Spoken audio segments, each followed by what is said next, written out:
Isang magandang araw po sa inyo. Mula kahapon sa Lanciano, Italy. Ngayon naman ako ay nandirito sa San Giovanni Rotondo. Ito ang lugar kung saan nagminister at namatay ang ating pinakamamahal na San Padre Pio. At nasa likuran ko ngayon, itong simbahan na to, ito yung old church. At dito, nakalibing o nilibing ng 40 years itong si Padre Pio bago siya hinukay. At sa loob ng simbahan nito, dito rin natanggap ni Padre Pio ang stigmata sa choir loft kung saan nagkaroon siya ng sugat sa kanyang mga kamay. At sa simbahan din na ito makikita ang kwarto kung saan huling namatay si Padre Pio. Kaya naman itong lugar na to ay isang napakabanal na lugar at mahalaga sa ministry ni Padre Pio. Bagamat hindi ito ang lugar kung saan isinilang si Padre Pio, ang Pietrelcina.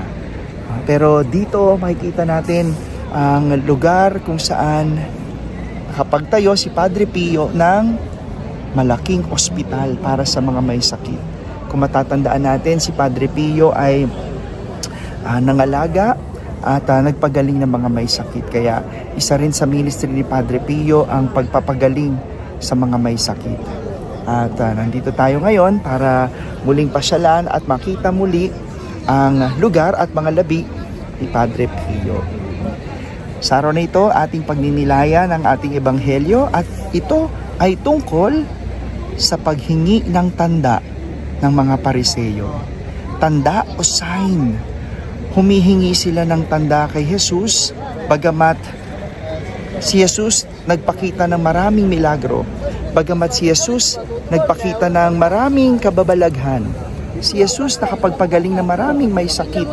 At kahapon nga, kung may uugnay natin, si Jesus, matatandaan natin na nakapagpagaling ng 10 ketongin. Pero sa 10 yon, isa lang ang nagbalik. At sa pagkakataong ito, tila hindi pa rin sapat ang lahat ng iyon para sa mga Pariseyo. Tila hindi pa rin sapat ang kanilang mga nakita at narinig mula kay Jesus. Kaya nga, humihingi sila ng tanda. Hindi ba guilty tayo sapagkat ganito rin tayo manalangin sa Diyos?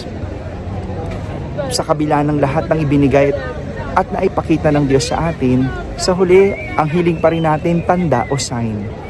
Tuwing tayo ay hindi sigurado sa isang bagay, ang hinihingi natin, tanda, para maging sigurado.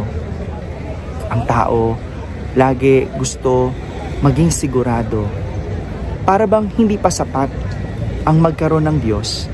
Hindi pa sapat ang lumapit sa Diyos bilang kanilang kasiguraduhan. Kaya nga, ang nasabi ni Jesus, ang sama ng lahing ito. Ang sama kasi para bang pagkatapos ko ipakita ang lahat, pagkatapos ko iparanas ang lahat, kulang pa rin, may hinahanap pa rin. Yan ang madalas nararanasan natin at ginagawa natin sa Diyos, yung iparamdam sa Kanya na kulang at hindi pa rin sapat ang lahat. Kaya nga magandang pagnilayan natin sa araw na ito kung ano pa ba ang hinihiling at nais nating makita. Hindi pa ba sapat ang Diyos? Alam niyo po, nung ako ay nasa seminaryo, araw-araw kong hinihiling sa Diyos. Ang hiling ko lang sa Kanya na kung nais niya, gawin niya akong pare. Sa loob ng 6 na taon, lagi kong dinadasal at lagi kong yun lang ang laman ng aking dasal. Kung gusto niya, gawin niya akong pare. At sa huli, yung gabi na bago ako maordinahan, yung pa rin ang tanong ko. Kaya nga, tila nagising ako at nabuhusan ng malamig na tubig nung idulog ko ito sa aking spiritual director kasi nag-aalinlangan pa ako magpa-ordain dahil ang tanong ko, gusto ba ng Diyos? Sa loob ng 6 na taon, araw-araw, yun ang laman ng dasal ko. At sabi ng aking spiritual director, natapos na ang lahat ng 6 na taon. Natapos na ang lahat ng aking pag-aaral. Natapos na ang maraming panahon ko sa seminaryo. Yun pa rin ba ang aking tanong? At nung sinabi niya sa akin, wala na lahat ng aking batchmates, ako na lang ang natira, hindi pa rin ba ako naniniwala? At doon, tila nahiya ako, tila nagising ako, na doon ko lang nakita ang kabutihan ng Diyos.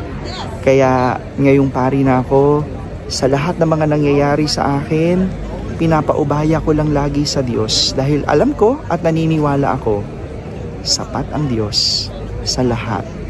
Sapat ang Diyos sa pang-araw-araw na pangailangan ko. Kaya hindi ko na kailangan humingi pa ng anumang tanda.